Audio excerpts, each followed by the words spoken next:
वाहिगुरू जी का खालसा वाहिगुरू जी की फतेह। TV84 ਦੇ ਸਾਰੇ ਦਰਸ਼ਕ ਤੇ ਸਰੋਤੇ ਜਿਹੜੇ ਸਾਡੇ ਨਾਲ ਨਾਰਥ ਅਮਰੀਕਾ ਦੇ ਵਿੱਚੋਂ ਜੁੜੇ ਹੋਏ ਆ ਜਾਂ ਫਿਰ ਸੋਸ਼ਲ ਮੀਡੀਆ ਦੇ ਰਾਹੀਂ ਸਾਨੂੰ ਦੁਨੀਆ ਭਰ ਦੇ ਵਿੱਚ ਦੇਖ ਰਹੇ ਆ, ਉਹਨਾਂ ਸਾਰਿਆਂ ਦਾ ਮੈਂ ਅਮਰਵੀਰ ਸਿੰਘ ਅੱਜ ਇਸ ਪ੍ਰੋਗਰਾਮ ਦੇ ਵਿੱਚ ਤਹਿ ਦਿਲੋਂ ਸਵਾਗਤ ਕਰਦਾ। ਵਿਊਅਰਸ, ਅਸੀਂ ਪਿਛਲੇ 2 ਮਹੀਨਿਆਂ ਤੋਂ ਦੇਖਿਆ ਜਦੋਂ ਤੋਂ ਕਰਤਾਰਪੁਰ ਲਾਂਘੇ ਦੀ ਇਨੀਸ਼ੀਏਟਿਵ ਪਾਕਿਸਤਾਨ ਸਰਕਾਰ ਵੱਲੋਂ ਲਿਆ ਗਿਆ, ਦੁਨੀਆ ਭਰ ਦੇ ਵਿੱਚ ਬੈਠੀ ਜਿਹੜੀ ਸਿੱਖ ਸੰਗਤ ਹੈਗੀ ਆ ਉਹਨਾਂ ਦੀ ਖੁਸ਼ੀ ਦਾ ਕੋਈ ਟਿਕਾਣਾ ਨਹੀਂ ਰਿਹਾ।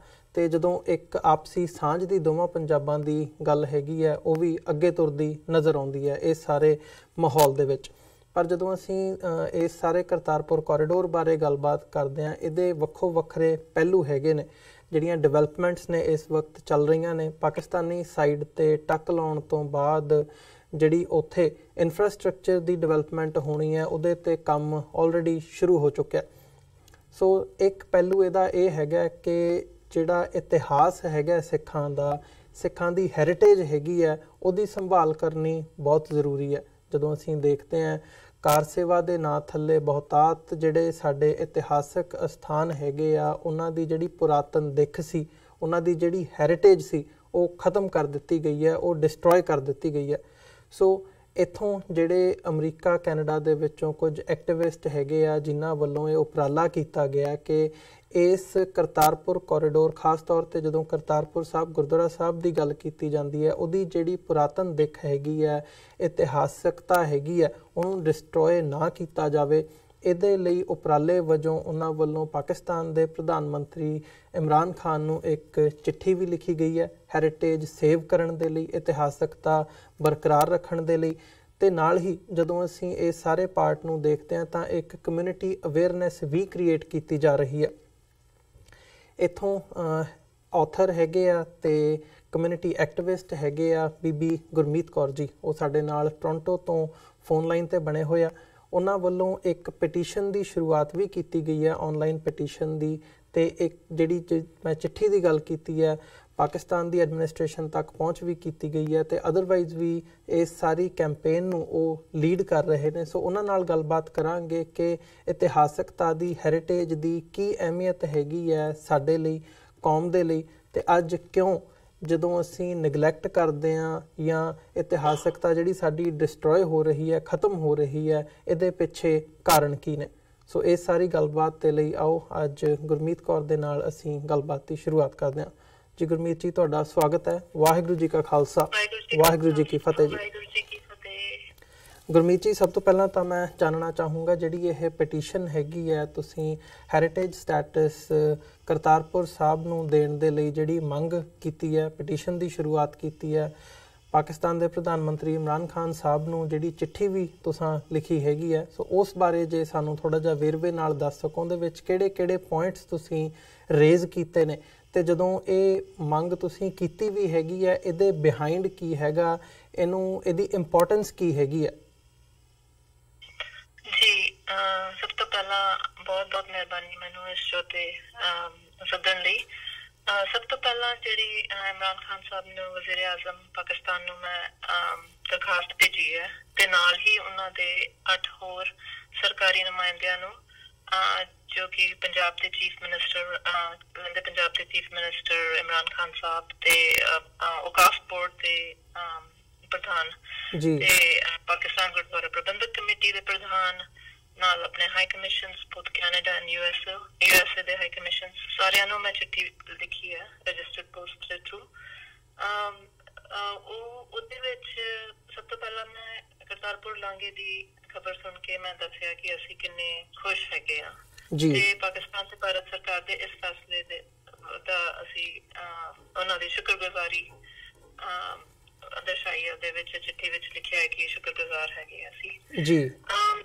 ਫਿਰ ਅਸੀਂ ਕਰਤਾਰਪੁਰ ਸਾਹਿਬ ਦੀ ਅਹਿਮੀਅਤ ਦੱਸੀ ਹੈ ਕਿ ਸਿੱਖਾਂ ਵਾਸਤੇ ਕੀ ਅਹਿਮੀਅਤ ਹੈ, ਜਿਹੜੀ ਕਿ ਸਾਰੇ ਜਾਣਦੇ ਹੈ ਕਿ ਗੁਰੂ ਸਾਹਿਬ ਨੇ ਆਪਣੇ ਜੀਵਨ ਦੇ 18 ਸਾਲ ਤੋਂ ਵੱਧ ਸਮਾਂ ਉੱਥੇ ਲੰਘਾਇਆ ਆਪਣੇ ਪਰਿਵਾਰ ਦੇ ਨਾਲ, ਤੇ ਉੱਥੇ ਉਸੇ ਮਿੱਟੀ ਵਿੱਚ ਆਪਣੇ ਹੱਥੀਂ ਕਿਰਸਾਣੀ ਕੀਤੀ, ਸੰਗਤ ਨੂੰ ਜੋੜਿਆ, ਨਾਮ ਜਪਣ, ਕਿਰਤ ਕਰਨ, ਵੰਡ ਛਕਣ ਦਾ, ਤੇ ਸਭ ਵਿੱਚ ਰੱਬ ਦੇ ਇੱਕ ਰੂਪ ਨੂੰ ਵੇਖਣ ਦਾ ਫਲਸਫਾ ਉਹਨਾਂ ਨੇ ਸਾਕਾਰ ਕੀਤਾ ਇਸ ਮਿੱਟੀ ਵਿੱਚ ਤੇ ਇੱਥੇ ਗੁਰੂ ਅੰਗਦ ਸਾਹਿਬ ਨੂੰ ਉਹਨਾਂ ਨੇ ਗੁਰਗੱਦੀ ਦਿੱਤੀ ਤੇ ਐਸੀ ਮਿੱਟੀ ਵਿੱਚ ਆਪ ਮਿੱਟੀ ਹੋਏ।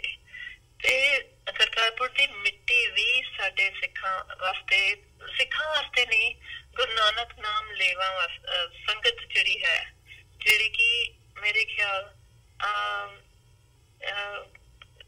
10 ਕਰੋੜ ਤੋਂ ਵੱਧ ਹੈ, ਉਹਦੇ ਵਾਸਤੇ ਇਹ ਮੁਕੱਦਸ ਹੈ ਥਾਂ ਜੀ। ਤੇ ਸੋ ਅਸੀਂ ਦਰਖਾਸਤ ਕੀਤੀ ਉਹਨਾਂ ਦੇ ਅੱਗੇ ਕਿ ਕਰਤਾਰਪੁਰ ਨੂੰ heritage village of Baba Nanak, ਮਤਲਬ ਬਾਬਾ ਨਾਨਕ ਦੇ ਵਿਰਸੇ ਪਿੰਡ ਵਜੋਂ ਥਾਪਿਆ ਜਾਵੇ ਜੀ।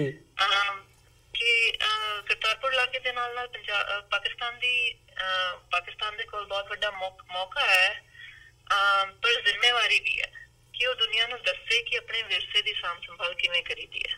ਸੋ ਕਰਤਾਰਪੁਰ ਅਸੀਂ ਕਹਿੰਦੇ ਹਾਂ ਕਿ ਇਹ ਹਿਊਮੈਨਿਟੀ ਦਾ ਸਾਂਝਾ ਵਿਰਸਾ ਹੈ, ਸਿਰਫ ਸਿੱਖਾਂ ਦਾ ਹੀ ਨਹੀਂ, ਇਹ ਪਾਕਿਸਤਾਨ ਦਾ ਵਿਰਸਾ ਵੀ ਹੈ, ਕਿਉਂਕਿ ਬਾਬਾ ਨਾਨਕ ਪਾਕਿਸਤਾਨ ਦੀ ਸਰਜ਼ਮੀਨ ਵਿੱਚ ਇੱਕੋ ਧਰਮ ਪੈਦਾ ਹੋਇਆ, ਉਹ ਹੈ ਸਿੱਖ ਧਰਮ ਜੀ। ਤੇ ਬਾਬਾ ਨਾਨਕ ਜਿਹੜਾ ਹੈ ਉਹ ਸਾਰਿਆਂ ਦਾ ਸਾਂਝਾ, ਤੇ ਉਹਨਾਂ ਦਾ ਵਿਰਸਾ ਜਿਹੜਾ ਹੈ ਉਹ ਸਾਰੇ ਹਿੰਦੁਸਤਾਨ ਪਾਕਿਸਤਾਨ ਦਾ ਇਕੱਠਾ ਵਿਰਸਾ ਹੈ।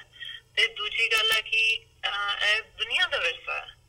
ਸੋ ਕਿਉਂਕਿ ਬਾਬੇ ਨਾਨਕ ਤੋਂ ਦੁਨੀਆ ਦੀ ਸਾਂਝੀਵਾਲਤਾ ਦਾ ਸੁਨੇਹਾ ਮਿਲਦਾ ਹੈ, ਸੋ ਇਸ ਕਰਕੇ ਉਹਨੂੰ heritage village of Baba Nanak ਵਜੋਂ ਥਾਪਿਆ ਜਾਏ।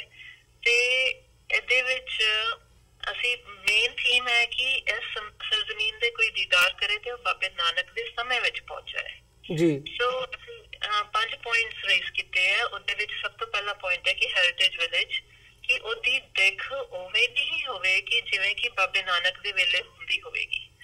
ਸਾਨੂੰ ਸਾਰਿਆਂ ਨੂੰ ਪਤਾ ਹੈ ਕਿ ਰਾਵੀ ਦਰਿਆ 'ਚ ਹੜ੍ਹ ਆਇਆ ਸੀ, ਬਾਬੇ ਨਾਨਕ ਦਾ ਪੁਰਾਤਨ ਘਰ ਜਿਹੜਾ ਸੀਗਾ, ਹੋਰ ਵੀ ਜਿਹੜਾ ਹੈਰੀਟੇਜ ਹੈਗਾ ਉਹ ਰੁੜ ਗਿਆ ਸੀਗਾ, ਤੁਸੀਂ ਜਾਣਦੇ ਹੋ, ਪਰ ਉਹ ਮਿੱਟੀ ਤੇ ਉਹੀ ਹੈ, ਉੱਥੇ ਉਹਨਾਂ ਦੇ ਖੇਤ ਤੇ ਉਹੀ ਹਨ, ਉਹਨਾਂ ਨੂੰ ਜਿਹੜੀ 100 ਕਿੱਲੇ ਜ਼ਮੀਨ ਉਹਨਾਂ ਨੇ ਵਾਹੀ ਸੀ ਉਹ ਵੀ ਉੱਥੇ ਹੀ ਹੈ।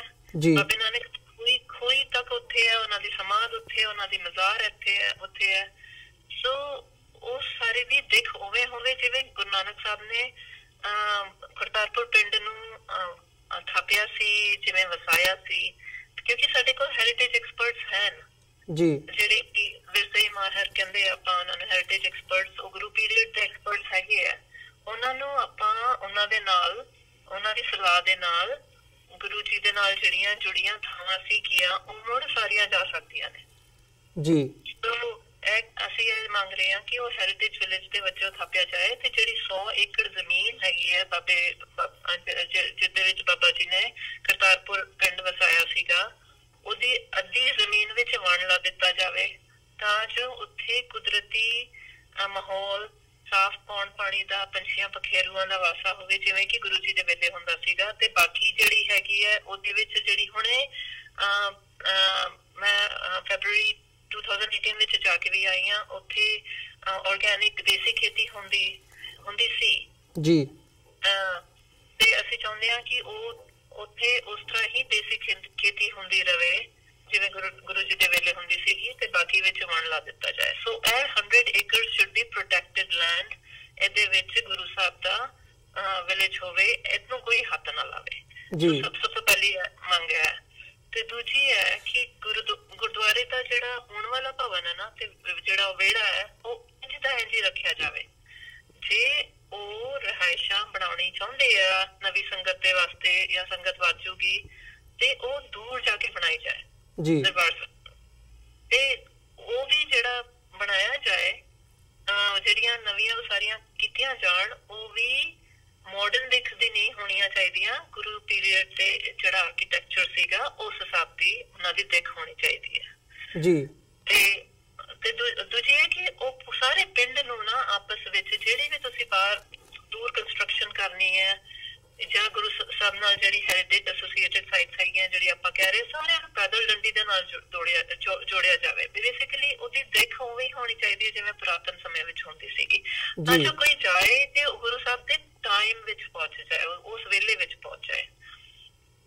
ਤੇ ਨੰਬਰ 3 ਸਾਡਾ ਤੀਜਾ ਨੁਕਤਾ ਹੈ ਕਿ ਆਵਾਜਾਈ ਜਿਹੜੀ ਹੈ ਲਾਂਘੇ ਦੀ, ਉਹ ਜਾਂ ਪਿੰਡ ਵਿੱਚ ਵੀ ਜੋ ਵੀ ਆਵਾਜਾਈ ਹੈ ਉਹ ਵਧੇਰੇ ਪੈਦਲ ਵਾਲੀ ਰੱਖੀ ਜਾਏ। ਸਿਰਫ ਬਜ਼ੁਰਗਾਂ ਤੇ ਨਿਰਯੋਗ ਸੰਗਤ ਨੂੰ ਢੋਣ ਲਈ ਬਿਜਲੀ ਵਾਲੀਆਂ ਗੱਡੀਆਂ ਹੋਣ, ਜਿੱਦਾਂ ਕਿ ਟ੍ਰੈਮਸ ਹੁੰਦੀਆਂ ਨੇ। ਤੇ ਉਸ ਵਾਸਤੇ ਜਿਹੜਾ ਕੋਰੀਡੋਰ ਜਿਹੜਾ ਬਣ ਰਿਹਾ ਹੈ, ਉਹਨੂੰ ਉਹ 100 ਏਕੜ ਤੋਂ ਦੂਰ ਉਹਨਾਂ ਨੂੰ ਖਤਮ ਕਰ ਦੇਣਾ ਚਾਹੀਦਾ ਹੈ,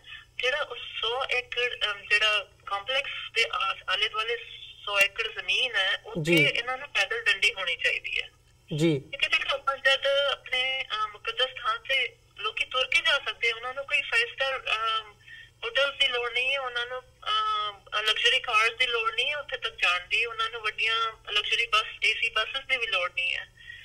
4 ਕਿਲੋਮੀਟਰ ਦਾ ਤਾਂ ਲਾਂਘਾ ਆਪਾਂ ਸੰਗਤਾਂ ਕਿੱਥੇ ਜਾਂਦੀਆਂ ਨੇ, ਹੇਮਕੁੰਟ ਸਾਹਿਬ ਜਾਂਦੀਆਂ ਨੇ, ਉਹ ਪੈਦਲ ਯਾਤਰਾ ਕਰਕੇ, ਹਾਈਕ ਟਰੈਕ ਕਰਕੇ। ਅਸੀਂ 4 ਕਿਲੋਮੀਟਰ ਨਹੀਂ ਚੱਲ ਸਕਦੇ ਉੱਥੇ, ਤੇ ਉਹ ਕਹਿ ਰਹੇ ਕਿ ਵਧੇਰੇ ਪੈਦਲ ਵਾਲੀ, ਸੋ ਪੋਲਿਊਸ਼ਨ ਵੀ ਨਾ ਹੋਵੇ ਤੇ ਪੁਰਾਣਾ ਮਤਲਬ ਏਦਾਂ ਸੰਗਤ ਨੂੰ ਲੱਗੇ ਕਿ ਅਸੀਂ ਜਾ ਰਹੇ ਹਾਂ ਬਾਬੇ ਨਾਨਕ ਦੇ ਦਰ ਤੇ ਜੀ। ਤੇ ਦੂਜਾ ਉਹਦਾ ਮਾਹੌਲ ਸਾਫ਼ ਰੱਖਣ ਵਾਸਤੇ ਨਾ ਇੱਕ ਤੇ ਗੱਡੀਆਂ ਕੋਈ ਨਾ ਲਿਆ ਸਕੇ, ਆਪਣੀ ਪੈਟਰੋਲ ਫੂਕ ਗੱਡੀਆਂ ਉੱਥੇ ਲਾਂਘੇ ਵਿੱਚ ਜਾਂ ਪਿੰਡ ਵਿੱਚ, ਤੇ ਦੂਜੇ ਕਾਮਨ ਸੈਂਸ ਚੀਜ਼ਾਂ ਜਿੱਦਾਂ ਕਿ ਪਲਾਸਟਿਕ ਬੈਗ, ਸ਼ਾਪਰਸ, ਬੋਤਲਾਂ ਵਗੈਰਾ ਤੇ ਸਖਤ ਰੋਕ ਲੱਗੇ। ਤੇ ਚੌਥਾ ਨੁਕਤਾ ਹੈ ਸਾਡਾ ਕਿ ਪਿੰਡ ਵਿੱਚ ਗੁਰੂ ਕਾਲ ਤੇ ਪੰਜਾਬ ਦੀ ਜਿਹੜੀਆਂ ਜੱਦੀ ਕਲਾ ਹੈਗੀ ਹੈ, ਨੇਟਿਵ ਆਰਟਸ ਹੈਗੀਆਂ, ਖਾਣ ਪੀਣ ਸੀਗਾ ਤੇ ਸੰਗੀਤ ਸੀਗਾ, ਉਹਨੂੰ ਮੁੜ ਕੇ ਉਸਾਰਿਆ ਜਾਏ। ਹੈਰੀਟੇਜ ਵਿਲੇਜ ਦਾ ਜਿਹੜਾ ਗੁਰੂ ਮਤਲਬ ਕਿ ਜਿੱਦਾਂ ਮੈਂ ਕਿਹਾ ਕਿ ਗੁਰੂ ਸਾਹਿਬ ਦੇ ਟਾਈਮ ਵਿੱਚ ਬੰਦਾ ਟਰਾਂਸਪੋਰਟ ਹੋ ਜਾਵੇ, ਤੇ ਉਸ ਰਾਗੀਆਂ, ਢਾਡੀਆਂ, ਰਬਾਬੀਆਂ, ਕਵੀਸ਼ਰਾਂ, ਉਹਨਾਂ ਨੂੰ ਤਰਜੀਹ ਦਿੱਤੀ ਜਾਵੇ, ਨਾਟ ਕਿ ਉਹਨੂੰ ਉੱਥੇ ਕਮਰਸ਼ੀਅਲ ਲਾਈਕ ਮਾਡਰਨ ਦੇਖ ਵਾਲੀਆਂ ਚੀਜ਼ਾਂ ਉਹ ਸਾਰਾ ਨਾ ਹੋਵੇ ਜੀ। ਤੇ ਪੰਜਵਾਂ ਨੁਕਤਾ ਹੈ ਜੀ ਕਿ ਇਸ ਕਿਸਮ ਦਾ ਪ੍ਰਬੰਧ ਜਿਹੜਾ ਹੈ, ਜਿਹੜਾ ਆਪਾਂ ਕਰਤਾਰਪੁਰ ਵਿੱਚ ਕਰ ਰਹੇ ਹਾਂ, ਉਹ ਭਾਰਤ ਸਰਕਾਰ ਨੂੰ ਅਪੀਲ ਹੈ ਕਿ ਉਹ ਰਾਵੀ ਪਹਾੜ, ਡੇਰਾ ਬਾਬਾ ਨਾਨਕ ਵਿੱਚ ਵੀ ਹੋਵੇ, ਕਿਉਂਕਿ ਆਖਰਕਾਰ ਦੋਵੇਂ ਸਥਾਨ ਇੱਕੋ ਰਸਤੇ ਦੇ ਦੋ ਸਿਰੇ ਹਨ। ਸੋ ਆਪਾਂ ਚਾਹੁੰਦੇ ਕਿ ਕਰਤਾਰਪੁਰ ਤੋਂ ਡੇਰਾ ਬਾਬਾ ਨਾਨਕ ਵਿੱਚ ਪੂਰਾ ਮਾਹੌਲ ਹੋਵੇ ਬਾਬੇ ਨਾਨਕ ਦੇ ਸਮੇਂ ਦਾ ਜੀ। ਗੁਰਮੀਤ ਜੀ, ਜਿਵੇਂ ਇਹ ਤੁਸੀਂ ਸਾਰੇ ਨੁਕਤੇ ਤੁਸੀਂ ਦੱਸੇ ਹੈਗੇ ਆ, ਜਦੋਂ ਅਸੀਂ ਅੱਜ ਦੇਖਦੇ ਹਾਂ ਤਾਂ ਅੱਜ ਇੱਕ ਦੌੜ ਹੀ ਲੱਗੀ ਹੋਈ ਹੈ ਕਿ ਜਦੋਂ ਗੁਰਦੁਆਰਾ ਸਾਹਿਬ ਦੀ ਮੁੜ ਉਸਾਰੀ ਕੀਤੀ ਜਾਂਦੀ ਹੈ, ਨਵੀਂ ਡਿਵੈਲਪਮੈਂਟ ਦੇ ਨਾਂ ਥੱਲੇ, ਕਾਰ ਸੇਵਾ ਦੇ ਨਾਂ ਥੱਲੇ ਮਾਰਬਲ ਜਿਹੜਾ ਹੈਗਾ ਉਹ ਲਾ ਦਿੱਤਾ ਜਾਂਦਾ ਹੈ। ਤੇ ਇਹ ਜਿਹੜਾ ਤੁਸੀਂ ਹੈਰੀਟੇਜ ਸਟੇਟਸ ਦੀ ਮੰਗ ਕੀਤੀ ਹੈਗੀ ਹੈ, ਇਹ ਕਿਤੇ ਨਾ ਕਿਤੇ ਗੱਲ ਜ਼ਰੂਰ ਉੱਠਦੀ ਹੈ, ਪਰ ਇਹਨੂੰ ਕੋਈ ਲੀਡ ਨਹੀਂ ਕਰਦਾ। SGPC ਵੱਲੋਂ ਨਹੀਂ ਇਸ ਪਾਰਟ ਨੂੰ ਲਿਆ ਗਿਆ, ਜਾਂ ਕੋਈ ਹੋਰ ਕਿਸੇ ਮੇਜਰ ਸਿੱਖ ਆਰਗੇਨਾਈਜੇਸ਼ਨ ਨੇ ਨਹੀਂ ਇਸ ਪਾਰਟ ਨੂੰ ਉਭਾਰਿਆ ਹੈਗਾ। ਤੁਸੀਂ ਕਿਵੇਂ ਇਹਦੀ ਇੰਪੋਰਟੈਂਸ ਸਮਝਦੇ ਹੋ, ਕਿੰਨੀ ਕੁ ਇੰਪੋਰਟੈਂਸ ਸਮਝਦੇ ਹੋ ਸਾਡੇ ਲਈ, ਕੌਮੀਅਤ ਦੇ ਤੌਰ ਤੇ, ਜਾਂ ਜਿਹੜੀ ਆਉਣ ਵਾਲੀ ਪੀੜ੍ਹੀ ਹੈਗੀ ਹੈ ਉਹਨਾਂ ਦੇ ਲਈ, ਜਿਵੇਂ ਤੁਸੀਂ ਇਹਨੂੰ ਲੀਡ ਕਰ ਰਹੇ ਹੋ? ਦੇਖੋ, ਮੈਂ ਤੇ ਬੱਚਿਆਂ ਦੀ ਕਿਤਾਬਾਂ ਲਿਖਦੀ ਆ, ਮੇਰਾ ਕੋਈ ਆਰਕੀਟੈਕਚਰ ਦਾ ਬੈਕਗ੍ਰਾਉਂਡ ਨਹੀਂ ਹੈ, ਤੇ ਮੇਰਾ ਕੋਈ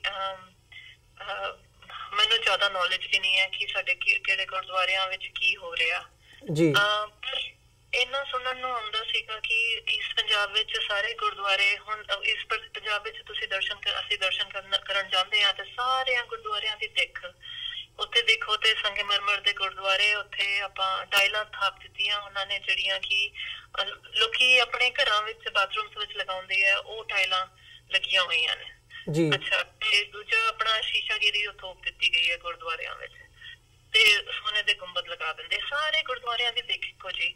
ਅੱਛਾ, ਕਿਸੇ ਗੁਰਦੁਆਰੇ ਵਿੱਚ ਜਾਓ ਜਿੱਥੇ ਗੁਰਦੁਆਰੇ ਸਾਹਿਬ ਦਾ ਨਾਂ ਵੀ ਕਿ ਰੁੱਖ ਦੇ ਉੱਤੇ, ਤੇ ਉੱਥੇ ਰੁੱਖ ਵੀ ਨਹੀਂ ਨਜ਼ਰ ਆਉਂਦੇ ਉਹ ਰੁੱਖ, ਤੇ ਉਹਨਾਂ ਨੂੰ ਪੁੱਛੋ ਕਿ ਰੁੱਖ ਕਿੱਥੇ, ਰੁੱਖ ਤੇ ਵੱਢ ਦਿੱਤੇ ਗਏ ਆ। ਸੋ ਜਿਹੜੀ ਧਰੋਹਰ ਸਾਡੀ ਐਕਚੁਅਲੀ ਪ੍ਰੀਜ਼ਰਵ ਕਰਨ ਵਾਲੀ ਹੈ, ਰੱਖਣ ਵਾਲੀ ਹੈ, ਉਹਦੇ ਨਸ਼ਟ ਹੁੰਦੀ ਜਾ ਰਹੀ ਹੈ ਜੀ। ਹੁਣੇ ਪਿੱਛੇ ਬੇਬੇ ਨਾਨਕੀ ਦਾ ਘਰ, ਭਾਈ ਗੁਰਦਾਸ ਦਾ ਘਰ, ਉੱਥੇ ਟੋਡਰ ਮਲ ਦੀ ਹਵੇਲੀ, ਮਤਲਬ ਕੋਈ ਸਾਂਭ ਸੰਭਾਲ ਹੈ ਹੀ ਨਹੀਂ। ਉਹ ਇਹਨਾਂ ਨੂੰ ਜਿੱਥੇ ਓਪਰਚੁਨਿਟੀ ਮਿਲਦੀ ਹੈ ਉੱਥੇ ਜਾ ਕੇ ਵੱਡੀਆਂ ਇਮਾਰਤਾਂ ਖੜੀਆਂ ਕਰ ਦਿੰਦੇ ਨੇ ਸੰਗਤ ਕੋਲੋਂ ਪੈਸੇ ਮੰਗ ਕੇ। ਤੇ ਉਹਦੇ ਵਿੱਚ ਪਿੱਛੇ ਹੁਣ ਜਦ ਮੈਨੂੰ ਲੱਗਿਆ ਕਿ ਮਤਲਬ ਇਸ ਪੰਜਾਬ ਵਿੱਚ ਤਾਂ ਇੰਨਾ ਹੋ ਗਿਆ, ਪਰ ਮੈਂ ਜਦ 2018 ਫਰਵਰੀ ਵਿੱਚ ਵੈਸਟ ਪੰਜਾਬ ਲਹਿੰਦੇ ਪੰਜਾਬ ਗਈ ਸੀ ਜੀ, ਆਪਣੀ ਕਿਤਾਬ ਦੀ ਚੱਟ ਕਰਨ, ਮੇਰੀ ਲੇਟੈਸਟ ਪੰਜਾਬੀ ਦੀ ਕਿਤਾਬ ਬੱਚਿਆਂ ਦੀ, ਉਹ ਸ਼ਾਹਮੁਖੀ ਗੁਰਮੁਖੀ ਦੋਵੇਂ ਵਿੱਚ ਸੀਗੀ। ਸੋ ਉਹ ਲੰਮਸ ਯੂਨੀਵਰਸਿਟੀ ਲਾਹੌਰ ਨੇ ਮੈਨੂੰ ਸੱਦਾ ਦਿੱਤਾ ਸੀ ਉੱਥੇ ਚੱਟ ਕਰਨ ਵਾਸਤੇ। ਸੋ ਮੈਂ ਗਈ ਸੀ ਲਾਂਚ ਤੇ ਜੀ, ਤੇ ਉੱਥੇ ਫਿਰ ਮੈਨੂੰ ਕਰਤਾਰਪੁਰ ਸਾਹਿਬ ਤੇ ਨਨਕਾਣਾ ਸਾਹਿਬ ਅਤੇ ਗੁਰਦੁਆਰਾ ਸਿੰਘ ਸਿੰਘਣੀਆਂ ਲਾਹੌਰ ਵਿੱਚ, ਉਹਨਾਂ ਤਿੰਨਾਂ ਗੁਰਦੁਆਰਿਆਂ ਦੇ ਦਰਸ਼ਨ ਕਰਨ ਦਾ ਮੌਕਾ ਮਿਲਿਆ। ਤੇ ਉੱਥੇ ਜਾ ਕੇ ਦੇਖਿਆ ਤੇ ਕਾਰ ਸੇਵਾ ਵਾਲੇ ਬਾਬੇ ਉੱਥੇ ਵੀ ਪਹੁੰਚੇ ਹੋਏ ਆ, ਉੱਥੇ ਵੀ ਇਹੀ ਹਾਲ ਹੈ।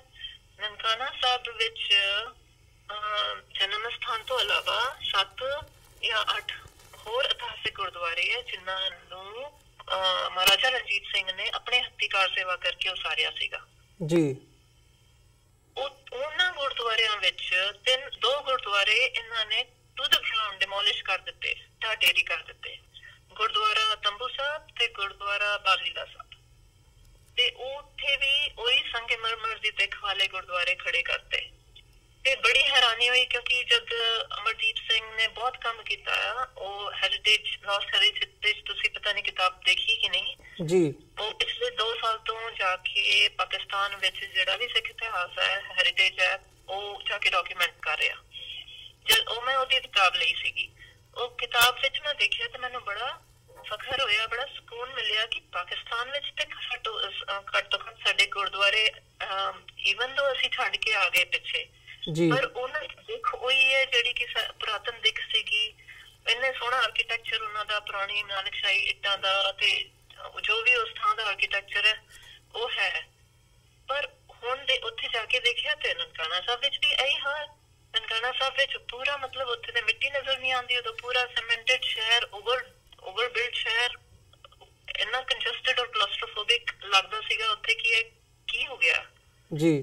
ਤੇ ਪਰ ਕਰਤਾਰਪੁਰ ਸਾਹਿਬ ਜਦ ਮੈਂ ਗਈ ਤੇ ਮੈਨੂੰ ਉੱਥੇ ਬਾਬੇ ਨਾਨਕ ਦੀ ਮਹਿਕ ਆਉਂਦੀ ਹੈ ਮਿੱਟੀ ਵਿੱਚ, ਕਿਉਂਕਿ ਬਿਲਕੁਲ ਖੁੱਲਾ ਡੁੱਲਾ ਮਾਹੌਲ ਹੈ। ਬਾਬੇ ਦੀ ਪੈਲੀਆਂ ਸੀਗੀਆਂ, ਗੰਨੇ ਕਮਾਦ ਦੇ ਖੇਤ ਸੀਗੇ, ਫਰੂਟ ਔਰਚਰਡ ਸੀਗੇ, ਉਹਨਾਂ ਨੇ ਰੁੱਖ ਲਾਏ ਹੋਏ ਸੀਗੇ।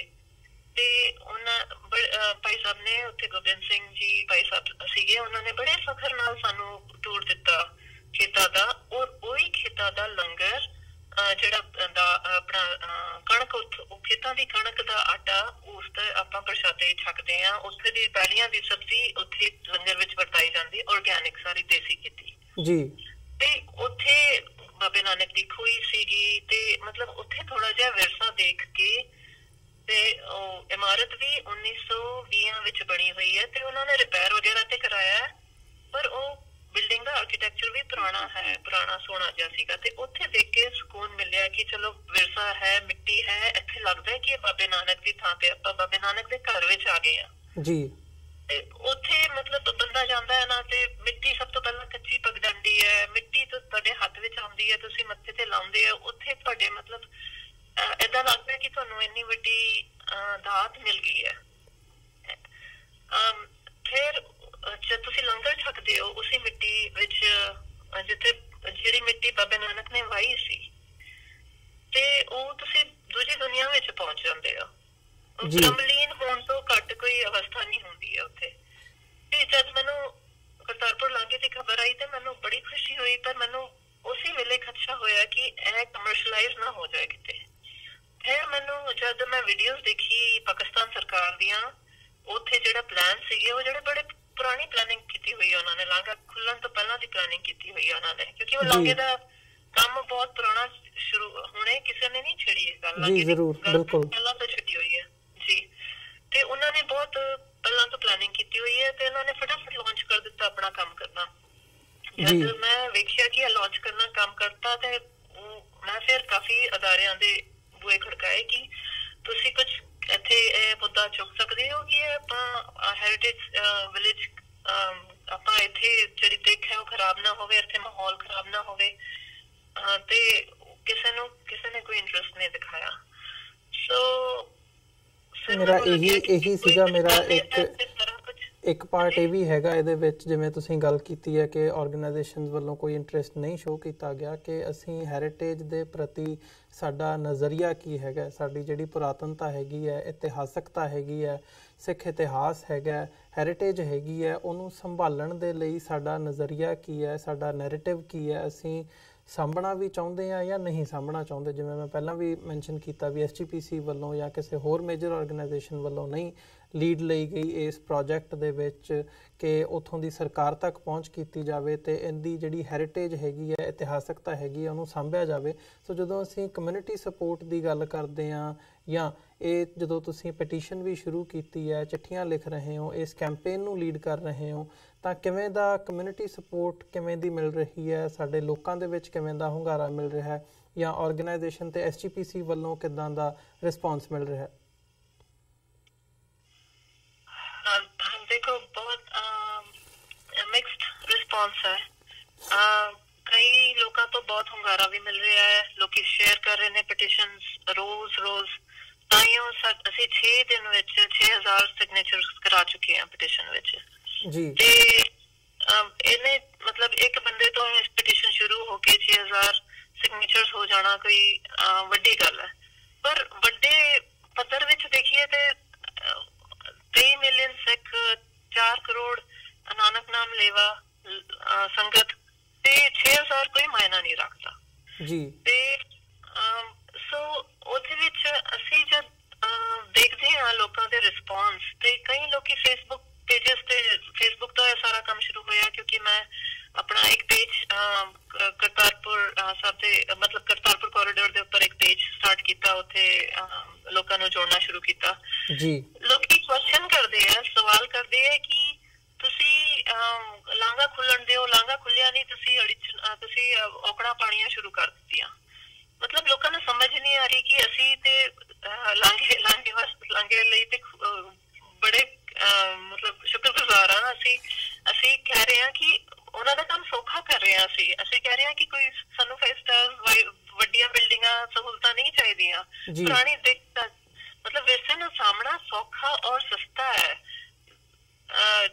ਨਾ ਕਿ ਉਹਨੂੰ ਢਾਹ ਕੇ ਵੱਡਾ ਨਵੀਂ ਚੀਜ਼ਾਂ ਉਸਾਰਨਾ। ਸੋ ਅਸੀਂ ਤੇ ਬਹੁਤ ਸਿੰਪਲ ਜਿਹੀ ਡਿਮਾਂਡ ਹੈਗੀ ਹੈ ਤੇ ਲੋਕੀ ਉਹ ਸਮਝਣ ਦੀ ਕੋਸ਼ਿਸ਼ ਨਹੀਂ ਕਰਦੇ।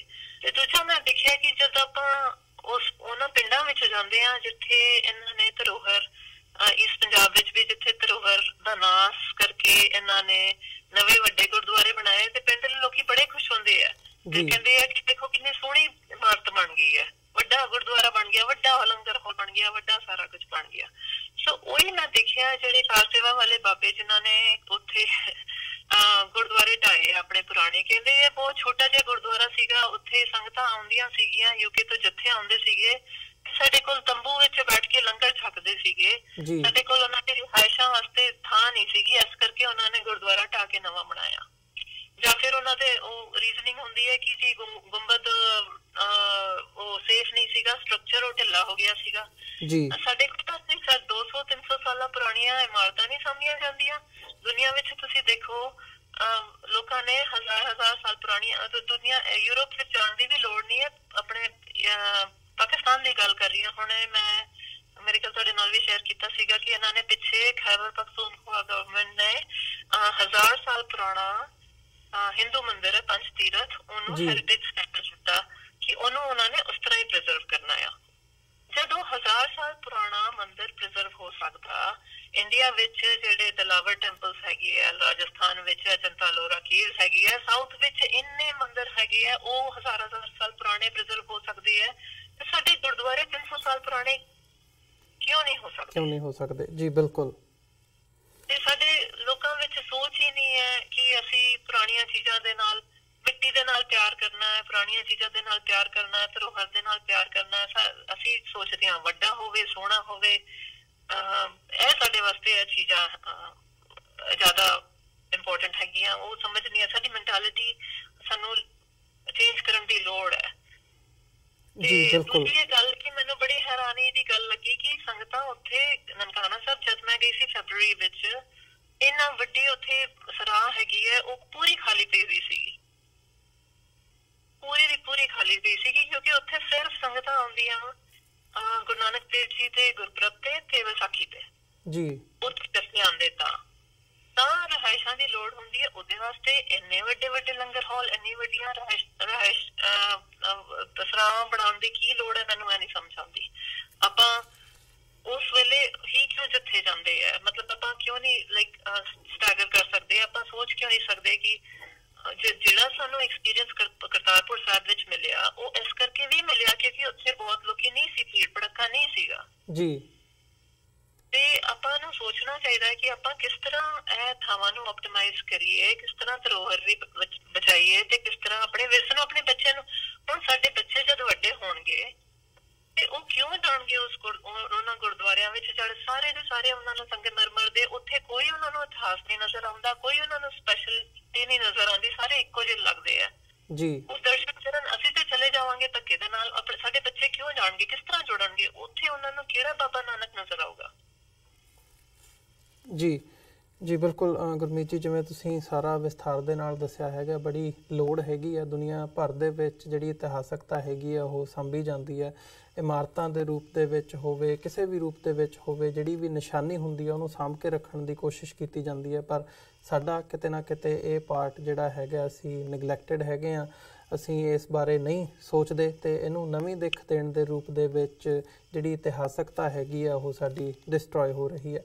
ਸੋ ਉਮੀਦ ਕਰਦੇ ਹਾਂ ਜਿਹੜੀ ਤੁਹਾਡੀ ਇਹ ਕੈਂਪੇਨ ਹੈਗੀ ਹੈ, ਮੈਂ ਜਿਹੜੇ ਸਾਡੇ ਦਰਸ਼ਕ ਇਸ ਵਕਤ ਸਾਡੇ ਨਾਲ ਜੁੜੇ ਹੋਏ ਆ ਜਾਂ ਸਾਨੂੰ ਦੇਖ ਰਹੇ ਆ ਜਾਂ ਜਿੱਥੇ ਜਿੱਥੇ ਤੱਕ ਵੀ ਸਾਡਾ ਇਸ ਪਲੈਟਫਾਰਮ ਤੋਂ ਗੱਲ ਸਾਡੀ ਪਹੁੰਚਦੀ ਹੈ, change.org 'ਤੇ ਜਾ ਕੇ ਇਹ ਜਿਹੜੀ ਪਟੀਸ਼ਨ ਹੈਗੀ ਹੈ ਕਰਤਾਰਪੁਰ ਸਾਹਿਬ ਨੂੰ ਹੈਰੀਟੇਜ ਦਾ ਸਟੇਟਸ ਦੇਣ ਦੇ ਲਈ, ਇੱਕ ਹੈ ਗੁਰੂ ਨਾਨਕ ਸਾਹਿਬ ਦੇ ਨਾਲ ਰਿਲੇਟਡ ਹੈਰੀਟੇਜ ਸਿਟੀ ਡਿਕਲੇਅਰ ਕਰਨ ਦੇ ਲਈ ਅਤੇ ਪਾਕਿਸਤਾਨ ਦੀ ਐਡਮਿਨਿਸਟ੍ਰੇਸ਼ਨ ਤੱਕ ਪਹੁੰਚ ਕੀਤੀ ਗਈ ਹੈ। ਸੋ ਤੁਸੀਂ ਵੀ ਇਹਦਾ ਹਿੱਸਾ ਬਣ ਸਕਦੇ ਹੋ, ਜਾ ਕੇ ਸਾਈਨ ਕਰ ਸਕਦੇ ਹੋ ਅਤੇ ਅਵੇਅਰਨੈਸ ਜਿਹੜੀ ਹੈਗੀ ਹੈ ਇਸ ਬਾਬਤ ਕ੍ਰੀਏਟ ਕਰ ਸਕਦੇ ਹੋ।